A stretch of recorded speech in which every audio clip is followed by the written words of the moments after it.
Hola a todos, gente de YouTube. Acá estamos en un nuevo vídeo de Verdestro. Antes de que vean el creepypasta, quiero aclarar que no todos los creepypasta fueron creados por mí. De todas formas, al final del vídeo dejaré el nombre de su autor y el link de la página a la que lo subió. Empecemos con el vídeo. El dios muerto.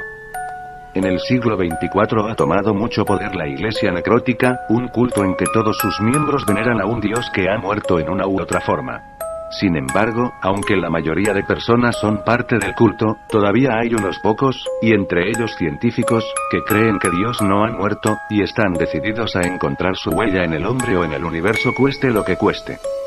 Año 2322. Los hijos de la muerte de Dios. El mundo ha estado buscando a Dios desde hace miles de años, pero nunca lo ha encontrado.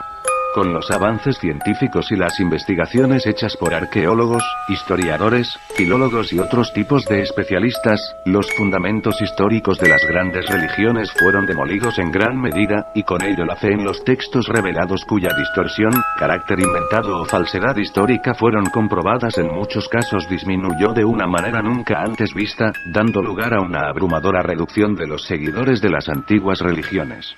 Paralelamente, fueron surgiendo nuevas orientaciones religiosas, basadas más en concepciones filosóficas de las realidades espirituales que en textos revelados, orientaciones religiosas que en muchos casos, quizás siguiendo lo que podría catalogarse como moda espiritual y actitud intelectual sintomática de las nuevas sociedades, terminaron adoptando como nueva fuente de revelación a cuantos resultados arrojaban las investigaciones y los experimentos científicos orientados al tema de Dios y otros asuntos espirituales que, según se admitía comúnmente en la mentalidad de la época, tenían sus reflejos o expresiones en la dimensión de materia-energía que la ciencia podía explorar, y a la cual encontraba cada vez más compleja dado que, entre otras cosas, se habían descubierto nuevas partículas, y aquello naturalmente fortaleció la intuición de que probablemente el alma no era sino una entidad compuesta por partículas que aún no se descubrían, y que quizá eran originarias o simplemente interactuaban con otras dimensiones o con esos universos desconocidos a los que iban las partículas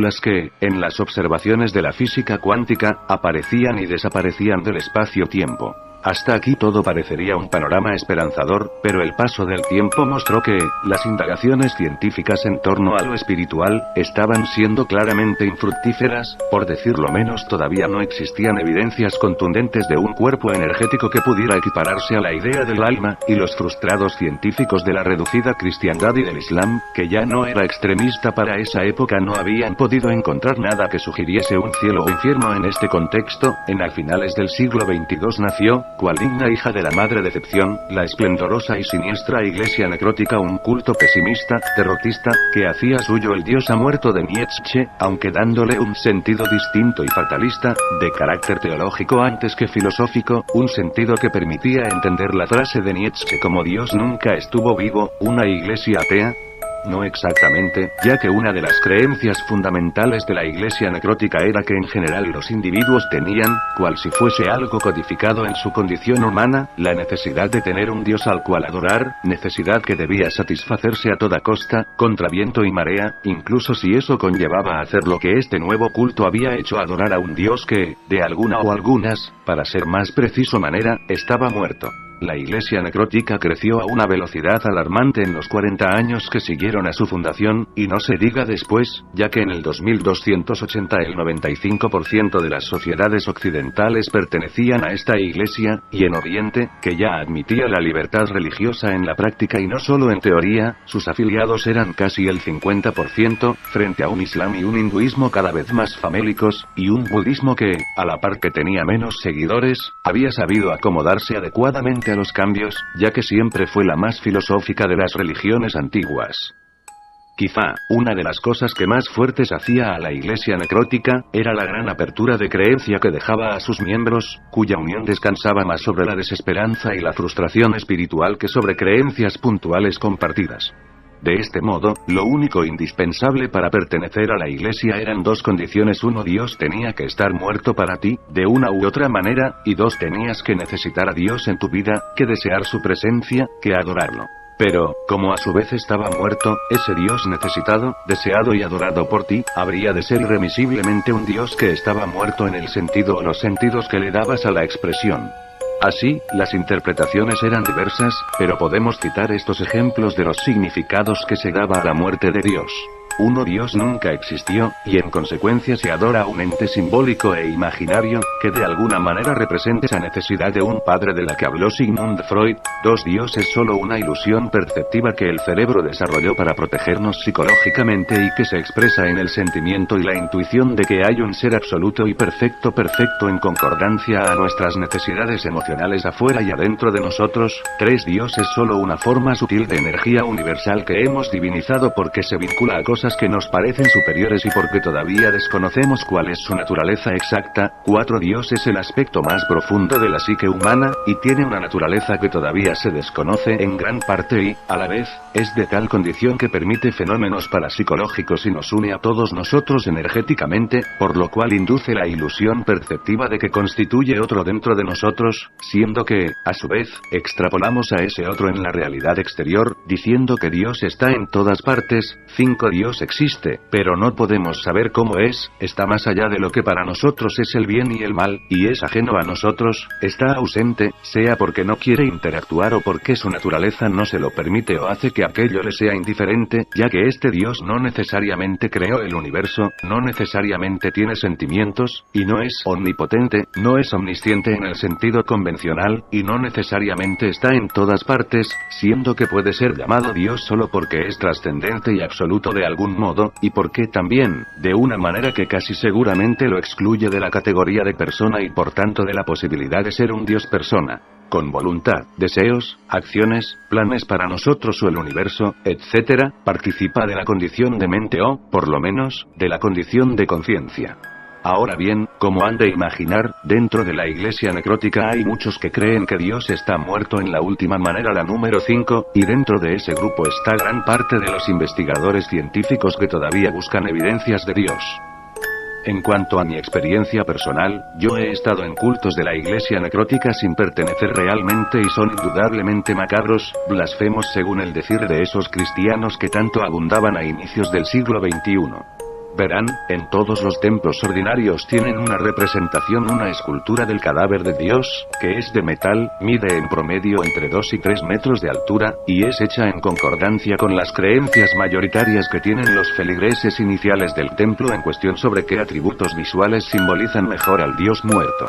Entretanto, en las catedrales se sigue el mismo procedimiento, pero las esculturas son vacías por dentro, para ahorrar dinero y representar el vacío inherente a los desarrollos de la idea de Dios en la historia de las religiones convencionales. Mide entre 6 y 7 metros de altura, y además está cubierta por una capa de 2 centímetros de espesor, hecha con una sustancia hecha de base de huesos humanos molidos de miembros que aceptaron en vida donar sus cadáveres a la iglesia necrótica y un material descubierto en el 2105. Bien, esas estatuas de las catedrales son casi siempre horrendas, y en cada misa les rocían baldes de sangre fresca, que siempre tiene que ser de oveja blanca, y que la iglesia necrótica consigue en abundancia porque tiene acuerdos comerciales con los criadores de ovejas, que les guardan la sangre de los animales blancos. Hay inspectores que cuidan que sean blancas las ovejas fuente cuando hacen matanzas para vender la carne de aquellas criaturas. Tal vez esto huela a ritual satánico, pero no es nada en comparación con el magnífico espectáculo que brinda la Catedral de Carne, un magnífico templo que sirve como sede del cónclave necrótico y del Maestro Supremo Jefe Mundial del Culto.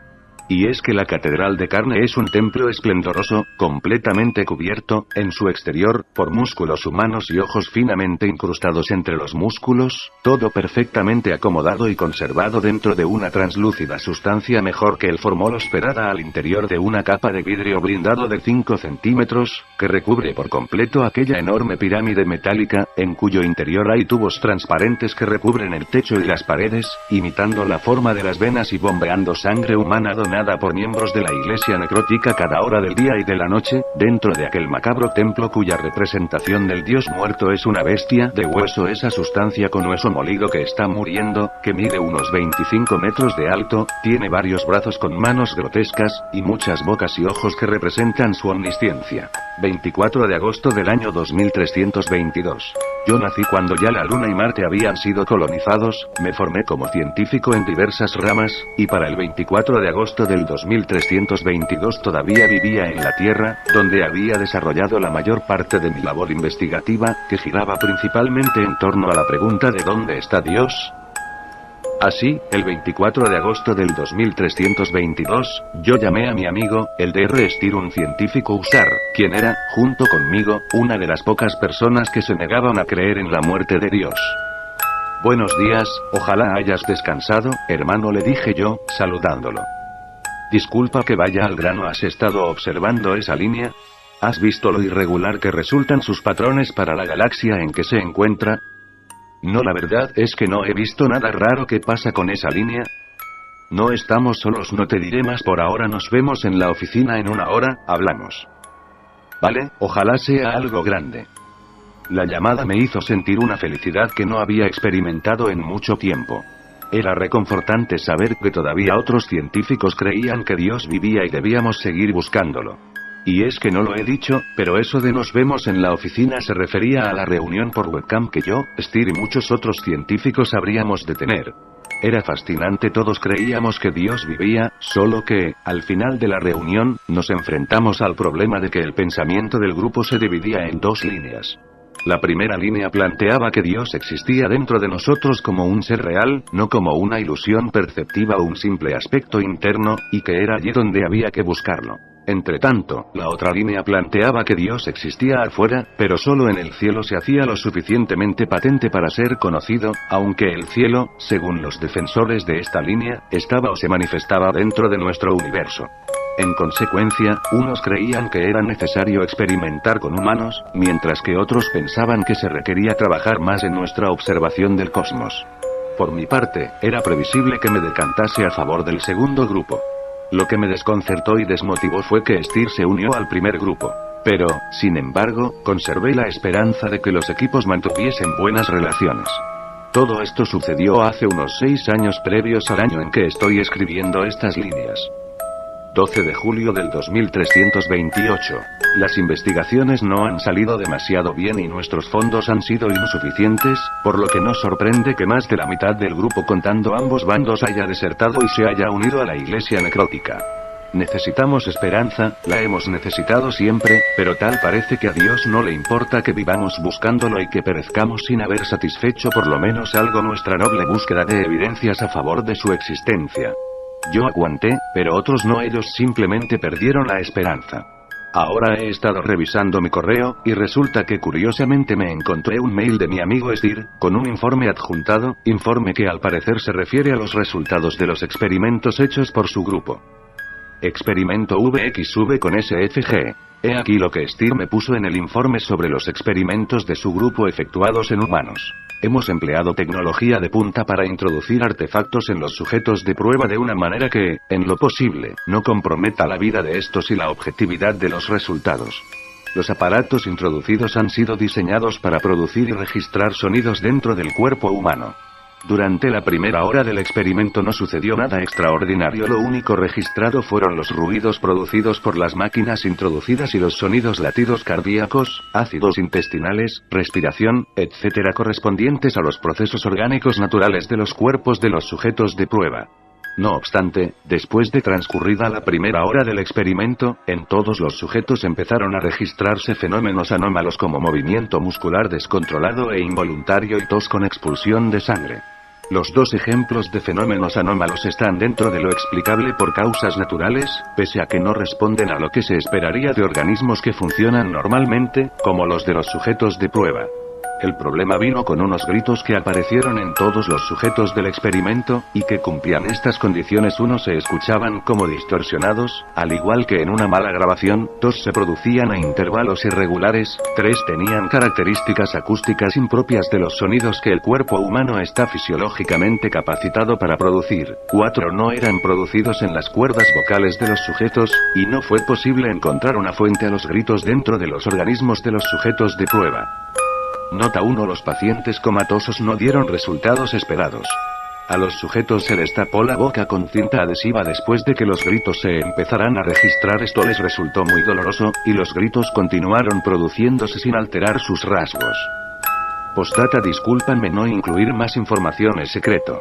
Y por cierto, ¿qué tal si vienes a cenar esta semana a ver si hablamos? Dr. Steer. Yo acepté la propuesta de mi amigo y un par de días después nos encontramos en un restaurante pequeño donde era casi imposible que se infiltrasen espías. Cuando lo vi, Steer estaba pálido, se veía estresado, algo andaba mal en él.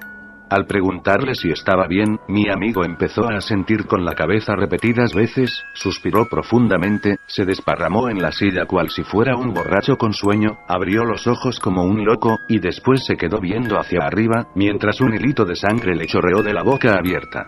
Yo me aterré y me le acerqué velozmente, pero de pronto volvió en sí, tosió un poco de sangre, y me agarró la cabeza mirándome a los ojos, de tal forma que parecía esforzarse en convencerse de que todo eso no era un simple sueño. Por favor, siéntate, tenemos mucho de qué hablar, dijo Steer, con la voz quebrada. Steer, ¿qué te ocurre? Acabas de toser sangre, hombre, toser sangre. Robert, tú sabes que no te di el informe completo del experimento y la verdad es que quizá nunca lo haga. Queda poco tiempo, necesito que me escuches, ¿vale? Claro, te escucho, di todo lo que puedas. Bueno, verás, todo empezó cuando nos dimos cuenta de que el uso de espectroscopios SFG no estaba dándonos datos adecuados y suficientes. Entonces, algunos del grupo se ofrecieron como voluntarios para una versión menos extrema del experimento. Inicialmente no obtuvimos buenos resultados, pero la quinta vez algo pasó con el dolor. Tú ya sabes que antes de eso escuchábamos dentro de los sujetos esos gritos extraños sin fuente aparente, y para aquel momento los gritos seguían produciéndose. Bueno, yo personalmente los había oído también, y me había ofrecido de voluntario. Bien, lo escalofriante fue que los gritos extraños estaban comenzando a volverse más fuertes y todo cobraba sentido, al menos para mí y aquellos en quienes se producían los gritos, porque nosotros podíamos sentir que algo estaba tomando el control, aunque las máquinas no pudieran registrar nada relativo a eso. De todas formas yo tuve miedo y ya no me ofrecí de voluntario para el sexto experimento, pues quizá no estuviese hablando contigo si ese hubiese sido el caso. Robert, entiéndeme, algo terminará saliendo de mí, dijo Steer con la voz quebrada, antes de suspirar y quedarse quieto mirándome, mientras le resbalaban varias lágrimas por las mejillas. Amigo, estás muy mal, tienes que... Aquí paré porque me interrumpió, tienes que ir. Tienes que ir. ¿Y qué le gustaría comer, señor? Dijo Steer fuera de sí tras interrumpirme, con los ojos en blanco, vueltos hacia atrás como un poseído. Eso de los ojos en blanco fue lo último que aguanté, porque en ese momento sentí que mi vida corría peligro, y escapé corriendo a toda velocidad, escuchando tras de mí unos gritos aterradores, semejantes a los que me describió Steer cuando habló de los experimentos. Lamentablemente no pude correr mucho, porque a la salida del restaurante yo estaba en el piso de arriba, me encontré con un grupo de guardias. ¿Qué ha visto? ¿Estuvo violento Steer? ¿Qué le dijo Steer? Con esas y otras preguntas me hostigaron los guardias, y después se llevaron a mi amigo, que ya había vuelto en sí y estaba siendo sujetado, llevado a la fuerza a una pequeña nave patrulla, mientras lloraba y clamaba libertad. No. Ya no puedo soportar más el dolor. Tengan piedad de mí. Dios, ¿dónde estás? Ahora es que te necesito. Resucita. Aparece, cadáver omnipresente. Robert, ayúdame por favor, sálvame. Yo pude haberlo ayudado, pero tuve miedo, demasiado miedo, lo traicioné, le di la espalda, le fallé. Nunca me perdonaré. Después de que Robert se fue, me senté y lloré hasta que vino un científico que parecía importante. Entonces un guardia intentó fastidiar, pero el científico le ordenó que nos dejase en paz. Me di cuenta que era de los científicos que aún creían en Dios, y que era parte del equipo detrás de los experimentos que hicieron enloquecer a mi amigo. Según me dijo, tendría la consideración de decirme lo que no podía decir a casi nadie, sobre todo a civiles. A saber, sencillamente me informó que Steer había perdido la cordura debido al dolor físico y a la angustia emocional que comportaban los experimentos, y también me dijo que yo y mi grupo podíamos seguir tranquilos buscando a Dios en el cosmos, pues quizá pronto acabaríamos encontrando algún planeta con la barba de Cristo. Esto lo dijo burlándose, el muy hijo de... ¿Realmente era cierto lo que me dijo el científico? ¿Seguiría vivo Steer? ¿Lo volverían a usar en experimentos en contra de su voluntad? ¿Había enloquecido solo por los experimentos o había algo más? Y finalmente, y más que todo, ¿acaso los experimentos tenían algo tan siniestro que Steer no podía y no quería decirlo y yo estoy todavía lejos de imaginarlo? Desde el día en que se llevaron a Steer, nunca más volví a saber de él, y aún no sé si vive o no. 09 de septiembre del año 2328. Jamás olvidaré lo que ha pasado hoy, que es el día en que he escrito todas estas líneas, refiriéndome a hechos anteriores para que entiendan a la perfección la magnitud de lo que pronto les revelaré, maldita sea, maldita sea. Este día me ha marcado profundamente. Si eso que vieron era Dios, yo no sé cuánto tarde en perdonarlo, en dejar mi resentimiento, mi blasfemo resentimiento. Si no es Dios, pues mucho mejor, aunque creo que entonces tendría que pensar que se trata del diablo o de alguna forma de vida sumamente poderosa y sutil, una especie de supermente. Pero no, yo sé que ese era Dios, me lo dice la intuición. Bueno, en todo caso iré al punto. Hoy, tras años de esfuerzo, se estrenó el observatorio con los nuevos telescopios, unos telescopios que tardaron mucho en ser desarrollados, que costaron tanto que solo el Estado al cual convencimos con gran esfuerzo pudo pagarlo, unos telescopios especializados en detectar anomalías, y con un alcance jamás visto en telescopios anteriores. ¿Saben qué pasó? Fue indignante, fue atroz, fue un acto con la crueldad propia de un Dios que no conoce la compasión. El observatorio se abrió a las 3 de la tarde, y 5 de nuestros científicos se pusieron a trabajar intensamente, hasta que a las 7 de la noche recibimos una llamada en la central. Lo hemos encontrado, lo hemos encontrado. El rostro de Dios. Los patrones, nunca se han visto patrones así. Hay una mente, los patrones son organizados, fluyen, se comportan como si hubiera una mente atrás de ellos.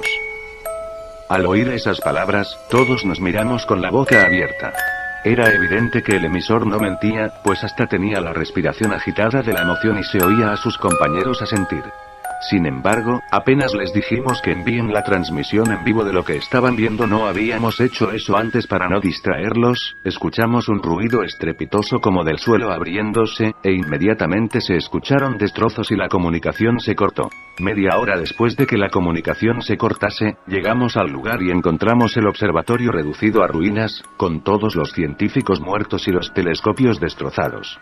Yo nunca creí en la Biblia, pero por curiosidad la estudié y en ese momento, cual relámpago que cae sobre el árbol y lo incendia, acudieron a mi mente aquellas palabras que supuestamente Dios dijo a Moisés, después de que éste le pidiera que se dejase ver y él accedió diciendo: pero te advierto que no podrás ver mi rostro, porque ningún hombre podrá verme y seguir viviendo. Éxodo 33, 20. Origen. Se sabe que esta creepypasta apareció primero en inglés, pero se desconoce su origen concreto, aunque es evidente que se inspira en el decaimiento actual de la religión y en el hecho de que, mientras eso sucede y la ciencia avanza, el hombre conserva su necesidad de tener un Dios en el cual creer. Espero que el vídeo les haya gustado. No olviden suscribirse y darle manito arriba para seguir viendo mis vídeos. Hasta la próxima. Chao. XD. Autor: creepypastas.com